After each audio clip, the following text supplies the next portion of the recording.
Chelsea is the CEO and co-founder of The Financial Diet, one of the first and now leading platforms that make financial literacy accessible to women and beyond.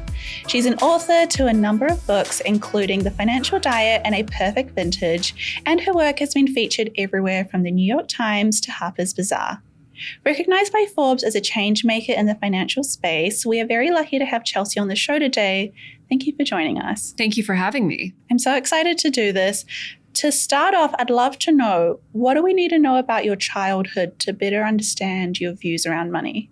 I think for my childhood, the most important thing to understand was that we didn't have money. Money was, always sort of in the background. I think even as a very young child, you're very aware of when there isn't enough money, when money is a source of stress and anxiety.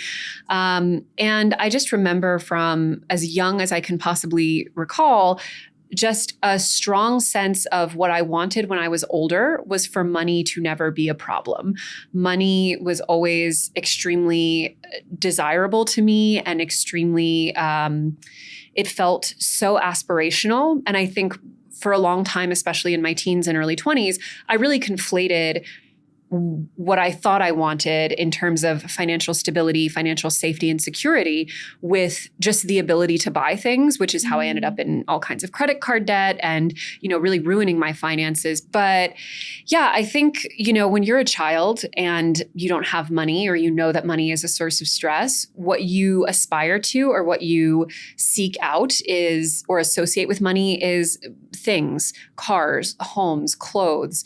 And so for a long time, that really was my association with money. And it took until I was older and obviously sort of worked out my relationship with money, but really until I had a certain level of money to feel like, oh, actually, what I was really aspiring to was having money and not spending it, which I think was something that took me a long time to learn. Walk me through that time where you said you were in debt. Like, how did that happen? Was that through university with student loans? Did that come with consumer debt as well? So I don't have a degree. So I didn't have student loans. I went to a community college and didn't finish. And then I ended up going to school in France where it's basically the price of community college. But all of my debt was consumer debt. It was debt accumulated from unpaid tickets and moving violations. It was debt from spending on my credit card, because in America, when you're 18, they'll give you a credit card, and then I just spent it and threw it out. Never even looked at those bills. I had debt with my banks.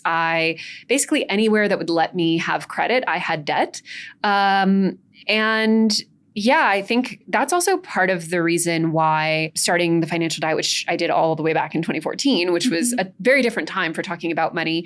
I think there's often, people talk about good debt and bad debt and things like that. And I think, so much of quote unquote bad debt, or so much of the things that happen or that we do to put ourselves in a bad financial situation, just so much judgment and stigma is attached to like the kind of debt that I had. And I think what's so important to understand is that no one makes really unhealthy financial decisions from a healthy place. Just like it wouldn't be appropriate to judge someone who's self-medicating with drugs or alcohol, I don't think it's appropriate to judge someone who's self-medicating, insecurity, anxiety, inferiority, all of these things that are very real, or social expectations with bad spending habits. We live, just like in America, we live in a food culture that is really designed to make and keep us sick. We're in a sort of consumer culture that's very much designed to put us on this really unsustainable kind of hamster wheel of consumption. So,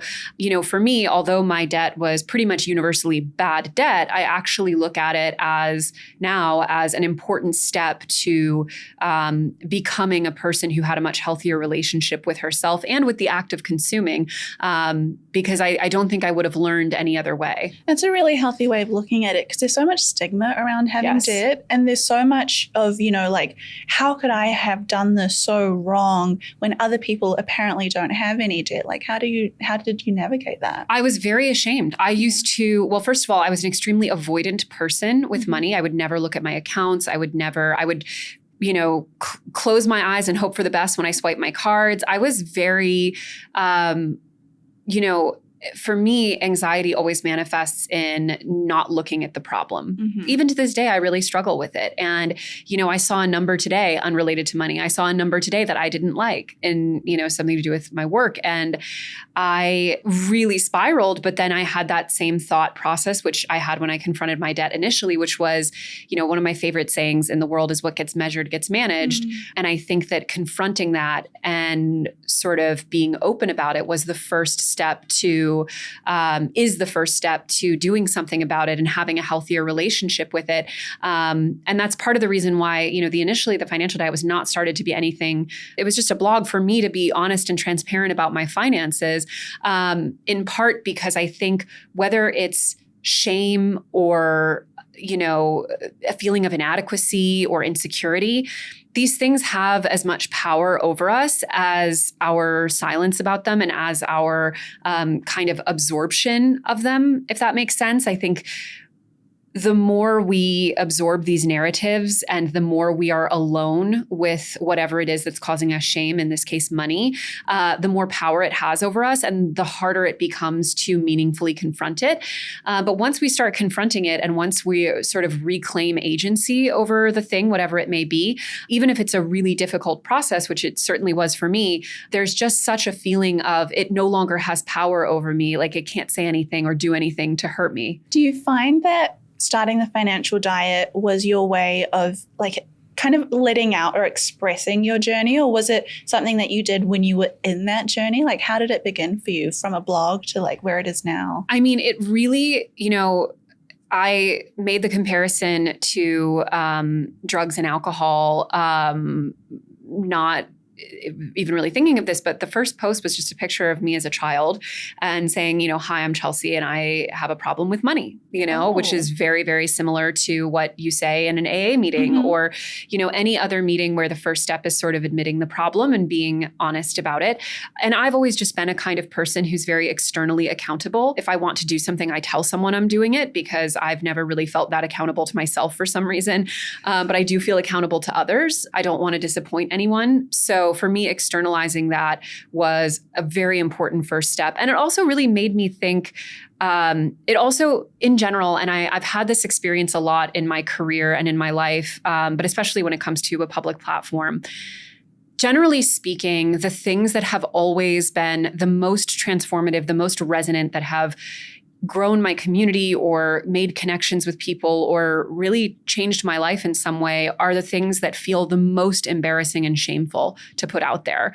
The things that you're most nervous to say or do, or the things that aren't necessarily put in that really pretty, appealing, aspirational package. And I think part of what got me into consumer debt in the first place is that very aspirational life that you see everyone else living. I remember we did a video like last year that ended up doing very, very well. It was the title was along the lines of how is everyone always on vacation? And I think those moments where we sort of take a step back and say, or a step forward and say, well, I actually can't afford to be on vacation all the time.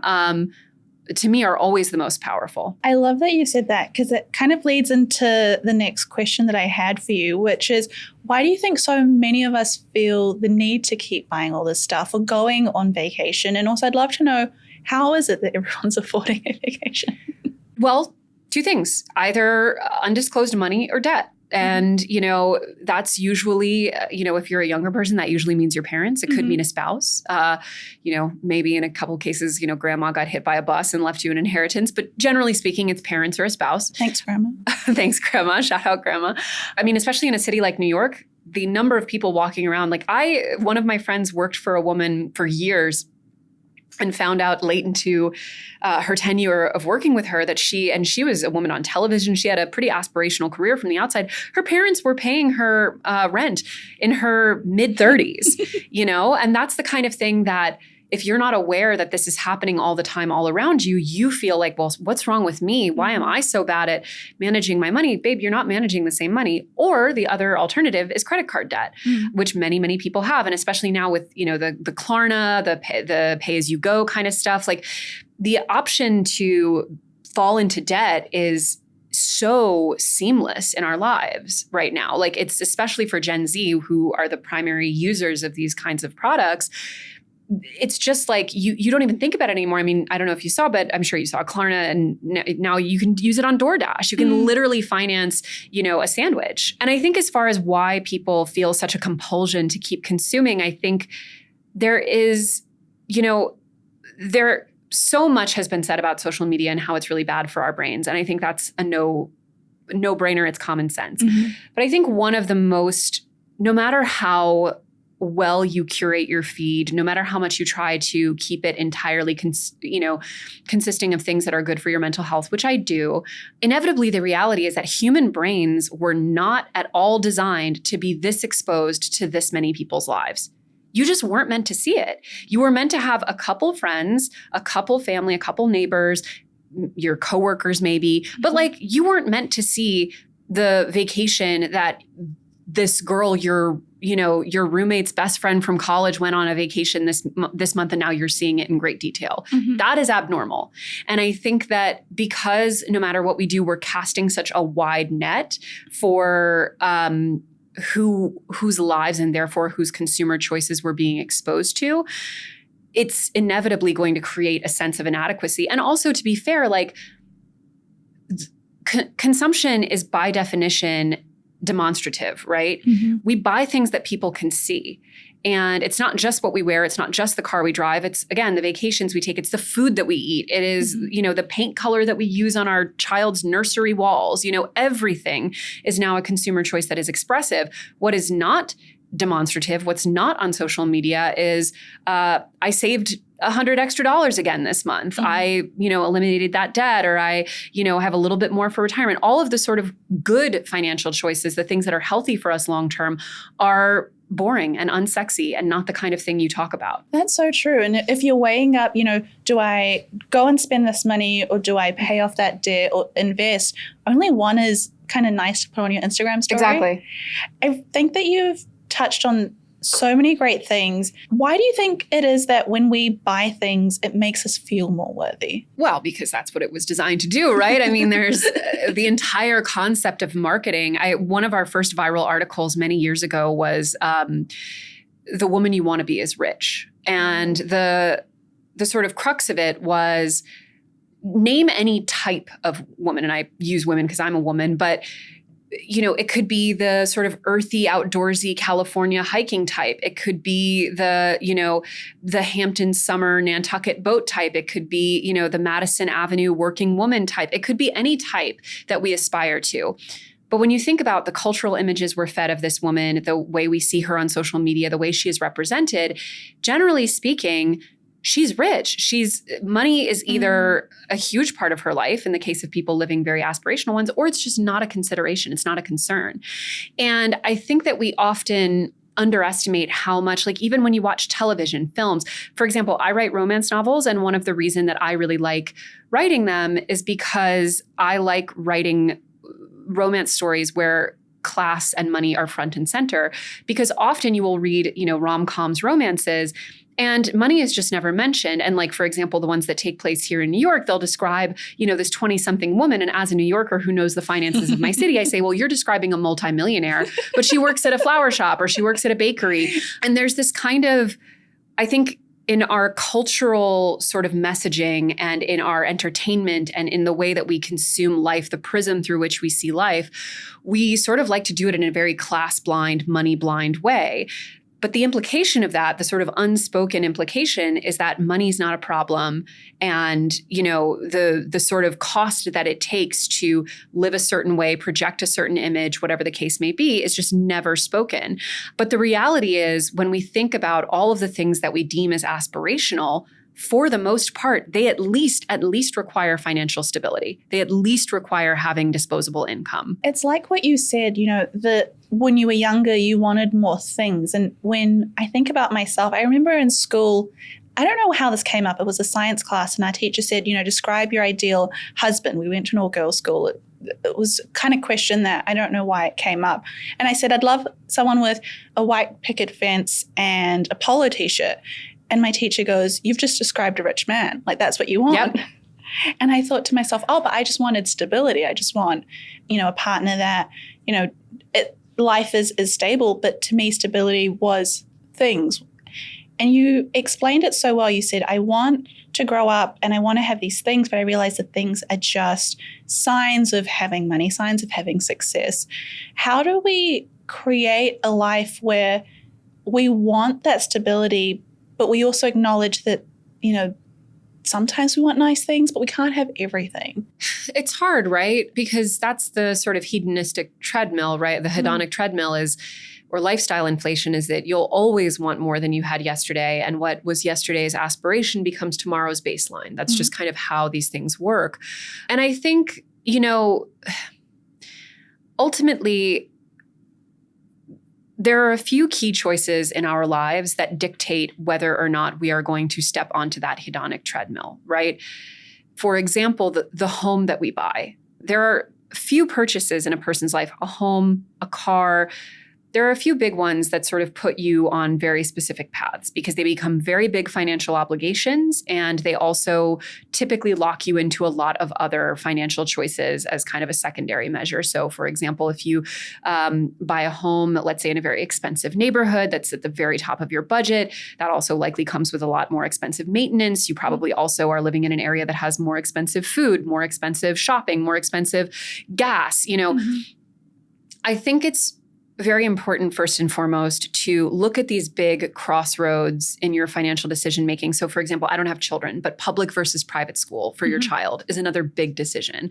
I mean, even having children is a big financial decision, but there are a few key decisions that, you know, really put us on different lifestyle paths. And I think in each of these decisions, in each of the major life decisions that we come across, it's so important to try as hard as you can to do less than you could afford to do. And does it make a difference if you're spending $5 on coffee a day versus making it home? Yes. And I do think a lot of personal finance does tend to focus on that. But ultimately, like, you would be much better off focusing on increasing your income over a certain number of years than focusing on radically paring down your spending choices. And obviously, if you have 1 million subscriptions, if you're doing these things, but again, generally speaking, the majority of our budgets, or at least a plurality of our budgets, are going to be made up of a few key spending decisions.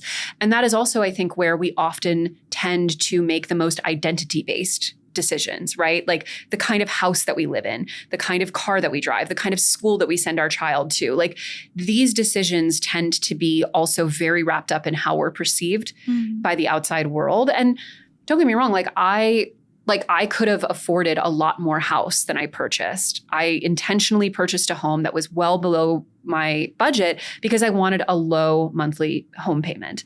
Are there sometimes when I think, oh, wouldn't it be nice to have X or Y in my apartment? Like, I don't have a washer dryer in my apartment, and I probably never will. It's in the basement, but I don't have a balcony. I don't have all of these things that are like really nice to have in New York City. And when I think about logically, you know, because sometimes I do have those moments of, oh, I wish I had X or Y. When I really think about it, sometimes, yes, they would drastically improve my quality of life, like a washer dryer in my apartment. That would be nice. But often it's about what other people would think of it, you know, or how it would look, or the status that it would convey that I was able to afford it, you know? That's very true. But also, if you think about it, if you have a balcony, like, we imagine this beautiful like morning, but realistically you go out, it's either cold or it's blistering hot. You're hearing sirens, you're hearing yelling, like the air quality isn't that great. Like, how often would you use a balcony? You know, it's funny. I think that I would probably use it to some extent, but I also think that, you know, if I had it, there would be something else. Yeah. You know, I would say, because I live in a neighborhood in New York City that isn't cool by any stretch. Like, it's a very, like, most people don't even really know it in New York. I love it. It's perfect for me. It's really beautiful. You mentioned like sirens and noise and stuff. I live on a park. I have the quietest, most green, beautiful neighborhood. But, you know, could I live in the West Village or in Soho or in Tribeca or one of these neighborhoods that has such a cachet, such a social value? Sure. And would there be auxiliary benefits to that? Maybe in my career, how I'm perceived, things like maybe. But, you know, part of because several of our video essays recently have been about consumer culture and the way that it's being marketed to young women, you know, something that I think cannot be overstated is the impact that it has on young women seeing because their new celebrities are influencers. When I was a very young woman, we had actual celebrities, right? And there was this very strong distinction between a celebrity and a normal person. Yes. But now the whole concept of an influencer is that they are presenting themselves as just like you. They're a normal person. And yet the lives that they're living are so aspirational and in such a homogenous way. You live here, you eat here, you drive this, you go there for vacation. And I really think that it's creating a level of status associated with consumerism that is pretty much unprecedented in human history because it's so pervasive and it so impacts, even down to the smoothie you drink, the water bottle you're holding, the athleisure you're wearing to the gym. All of these things are now status markers. Even the gym you go to. Yeah. Like I can name 3 gyms off the top of my head in New York City that are like big, very, very expensive, like big cost gyms, like hundreds of dollars a month, even more. And that's a big lifestyle decision for a lot of people.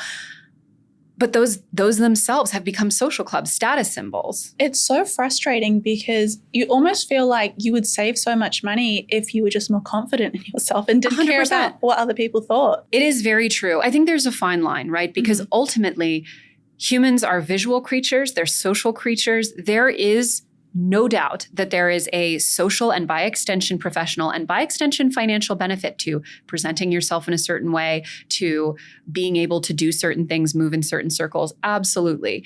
But I do think that if we are not constantly interrogating ourselves about the reasoning behind certain choices and what the actual benefit to us is, what is the return on investment of this choice or this purchase, it is such a slippery slope. And like I said, when you think about the 3-4 biggest purchases in a person's life, these are the purchases that are often made out of some level of insecurity or some level of striving and then lock you into a lifestyle that you can't afford. What are your thoughts on when people say, buy that dream house or spend that money and then figure out a way to make more? And that's meant to be like their way of almost like pushing themselves into working harder. I think that is probably true for a lot of people, especially a lot of men, if we're being honest. I can name several men, even in my own lives, who are locked into careers that they don't particularly like because it's how they afford their lifestyles.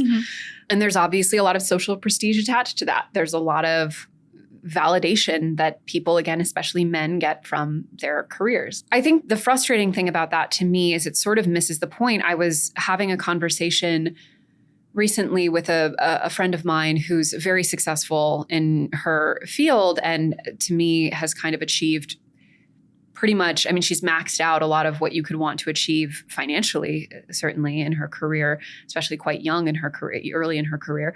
And she also has had a lot of professional coups and, she's just a very successful woman. And to me, okay, you won, congratulations. Now let's actually do something that we enjoy. Like, let's enjoy our lives, enjoy the fruits of all of this hard work. And I think that what becomes so tragic, and she was saying, I've thought about that a lot. Like, I don't really have hobbies. I don't really know what I like to do outside of work. Like, it's so all consuming. And the goalposts, I'm always moving the goalposts on myself, and which I think is a very familiar feeling to any sort of very highly motivated person. But I think people who sort of quote unquote win at capitalism, people who are successful, people who are able to pay for these more aspirational lifestyles, they really tend to forget that the whole point of sort of working in the first place is to have more money to enjoy your life. That's the point of having money, is to buy back your time, is to buy back your choice and your ability to do things that you actually enjoy. And I think that this really obsessive focus on not only the number that you're earning, but, being able to earn more and more and more through your career is just, it entirely misses the point of, what money is supposed to do in the first place. And I think for a lot of people, they think that extreme professional drive and aspiration is somehow sort of more noble or more worthy than just buying things. But I actually think they're pretty equivalent. They're both pretty vapid. They're both pretty sort of sad on some level. How do you decide what is an enough number? It sounds like your friend who's done so well would benefit from like knowing what her final goalpost is. Do you find that people ever accept and reach that, or does it just keep moving? Like, are we being delusional by saying, once I make this much money, I'm going to relax? I think it's very much against our culture here in America to relax. I think that's frowned upon generally. And I think that people also are very scared of being alone with themselves, alone with their own thoughts and desires and their own sort of motivations and whatnot. I think for a lot of people, there's a lot of psychological benefit in feeling like you're striving towards something. Mm-hmm. And I think that it's also very difficult emotionally and mentally for people to decouple what they do from who they are. And by what they do, I mean for money. So I think that a lot of high achieving people, if not most, go well out of their way to ensure that they're never at a point at which they can just relax. And part of that is being on that hedonic treadmill. Mm-hmm. You know, studies are very clear, very like wealthy people hang out with other wealthy people. And by extension, that becomes the expectation through which they live. And, you know, it's where do you vacation? Where does your kid go to school? What street do you live on? What block of that street do you live on? You know, there are just endless markers and goalposts that you can always be moving toward. And it's something that I really think about a lot and I really sort of challenge myself on a lot is, you know, what is the purpose of this work that I am doing? What is it? What am I creating space in my own life to actually like do and enjoy? Because the work at the end of the day is the work. What's the life? It's like the work-life balance, except what actually is the life? I don't think anyone's ever asked that question. I mean, it's a question that, you know, financially and professionally motivated people don't tend to ask themselves. I think you're quite rare in the sense that you are both a motivated person when you've built the financial diet, but then you're also very good at enjoying life. You've written novels, and so you've figured out this way of bringing both together. How do you do it? You know, for me, writing, it's what I did in my career before I started the financial diet. It's what I've always done since I'm a little kid. I've written a million little books as a little kid. Like, I just really love writing. So it doesn't feel, it's something I always find time to do because it's a very joyful exercise for me and gives me a lot of motivation and passion and all of those things. For me, I think the biggest motivator in my life, sort of philosophically, is I never ever, like, I want to be able to say that there was never anything that I wanted to do or try or be that I did not at least attempt, that I did not give myself permission for. You know, I will never wait around for another person to give me permission to do something that is interesting or appealing to me. So, you know, for example, I also, you know, I'm very passionate about like learning languages. I'm very passionate about like, I have a hosting book coming out in the fall, you know, hosting and entertaining, things like that. And, you know, for me, having a strong sense of diversity in what you do and how you define yourself and your own metrics of success and validation is so crucial, because the more it is all dependent on one thing, your net worth, your job, your, you know, whatever the case may be, the more, you know, sort of weak your sense of self is, the more dependent it is on one very narrow category of validation.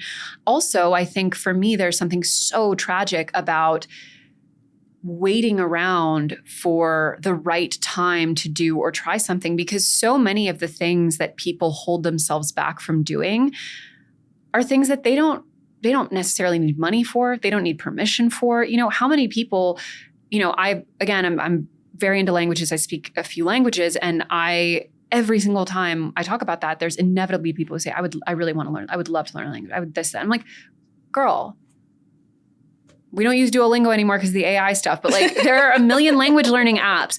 Like learning Spanish, for example, here in New York City, there's millions of people who basically only or primarily speak Spanish. Like you could have an immersion class every single day. Go to Washington Heights, babe. Like go, you know what I mean? Like there's so much opportunity to do these things that we sort of think about this projected, imagined future self doing.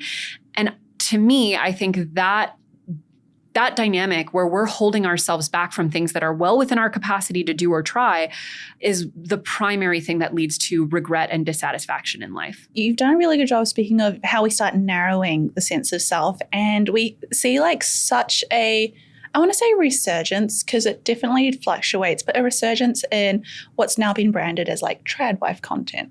And it's not a new concept as such, but why do you think people, or especially young women, are drawn to it? Because work sucks, right? I mean, yeah, I think, well, because the truth is that the average woman in America, so our video essay for May is all about how marrying the wrong man is the worst decision a woman can make. Completely agree. Literally, so many things are downstream of that, right? Mm-hmm. Financially, personally, professionally, even in terms of your health. And when you look at the stats around things like divorce, around marriage satisfaction, so a fun fact we came across in our research for the video is that married women on average do significantly more housework than when they were single. And men do the exact same amount. And that is irrespective of whether or not they have children. So literally, a woman, in terms of the work that she has to do in the home, she is better off alone. And when you look at the dynamics and how they play out in heterosexual marriages now, the woman is expected to be the primary caretaker of the household, of the child, if there is one, to, carry out most of the domestic labor, to be kind of the emotional support system, all the things that she was back in the 50s or back in the 1800s, but she's now also expected to bring in half the money or more. And in fact, women who earn more still typically do more in the home. And they're also more likely to get divorced and much more likely to get cheated on.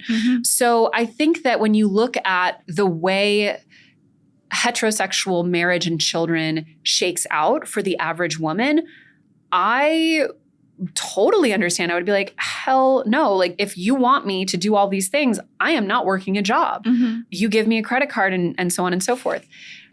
However, I think the very naive thing, and I think Gen Z women are just far enough removed from the generation before us to not really understand that, like, women couldn't even have a credit card until the mid-70s. They couldn't have a house on their own. They couldn't have bank accounts. Like, they were truly at the mercy of their husbands. And I think we have a tendency to really romanticize a lot of relationships in the past. And obviously the divorce rate was much lower. And it's like, babe, they couldn't get divorced. Where was she going? They legally couldn't get divorced in a lot of cases. There's a good book from a couple of years ago called The Divorcees about a divorce ranch in Nevada in the 1950s, because back then divorce was so rare and so frowned upon and illegal in so many states that women would go to Nevada, rich women would go to Nevada for a couple months, establish residency, and then they could enact their divorce. You couldn't just go to the court and get a divorce, and men, if they didn't, if they felt like it, could cut off your allowance, could cut off your access to the cards, they would get everything in case of an inheritance. Like, women were not in a good position. They were not. And I think the tough thing is that the Tradwife is kind of an oversimplified answer to a very real but very complicated question. I think the reality, and I think you see it with things like the 4B movement, the reality is that a lot of women probably should be opting out of marriage, but at least out of children in the current situations that they're in, because a lot of women are in deeply unfair, imbalanced situations. The numbers don't lie, right? On average, women are in really unfair households. But the answer to that is not handing over, again, 100% of the financial control to a man who can then, and also, to me, just crazy to bet your whole well-being and livelihood on the idea that a man is a good guy. Yeah. Crazy to me. We've seen what men are capable of. How many good guys do we know? Not many. Not many. My estimate is maybe 85% of these guys I would not, maybe more, would not trust with my financial well-being. Did you see that Real Housewives of New York episode? Do you know what I'm about to say? I know them all, but continue.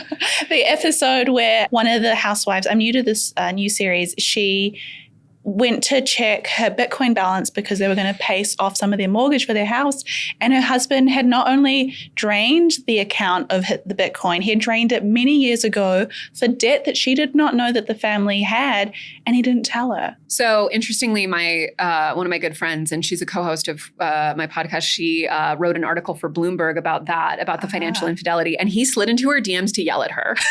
That sounds about right. Sounds about right. Yeah. No, but exactly. And so I think that there is a real sort of false nostalgia for a time when women just, hung out around the house and took Quaaludes and drank gin and raised their kid and mopped the floor. But I think that we're being very naive if we think that that is a long-term or scalable solution to the problem. But there is a problem. I think that's a really great way of putting it. And I always like to ask myself, if that was the solution, realistically, what kind of jobs, it's the same job market that these men of our age group are going into. What jobs are they taking on that can support, a husband, a wife, and children? Yeah. They're applying into the same careers. They're applying into the same, sort of industries. It just seems like it's not the right answer. It's very controversial to say women are better off, being single or not having children. But I think it's the reality, and it's scary. Oh, it's very clearly statistically the reality. Single, unmarried, child-free women are the happiest of all. They report the highest levels of satisfaction, happiness, financial independence, all the metrics you can think of.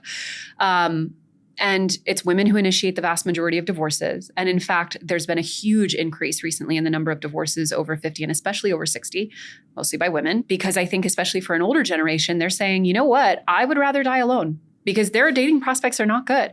But they're saying quite unequivocally, I would rather die alone than die with this man. And I think that, most women of, the younger generation can look at just the marriages of the women in their families and their extended families and say, no way in hell would I ever be in a marriage dynamic like that. Mm-hmm. Especially, and then you look at like our grandmother's generation, like many of those relationships would be considered abusive by today's standards. Many, like even I'm one of those girlies that had, my grandfather was like a secret family guy. Like he left his first family and started a new family with my grandmother. Oh, wow. Another 5 kids. He had 5 before, had another 5, literally had another son that he named after himself, another junior in the new family, just abandoned the old one. Like, when I've told that story, the number of people who've been like, my grandfather had a secret family too.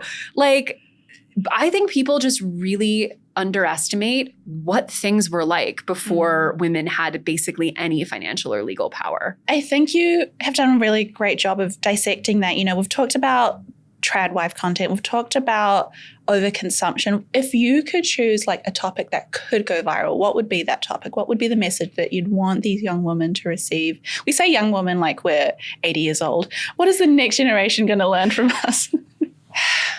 I think that there needs to be a very serious reckoning with women about specifically what it means to be independent. Mm-hmm.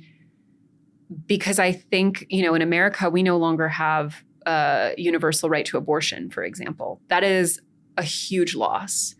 Like just when you talk about taking a step backward from the rights that, the previous generation of women fought for, like that is crazy to be losing rights at that level.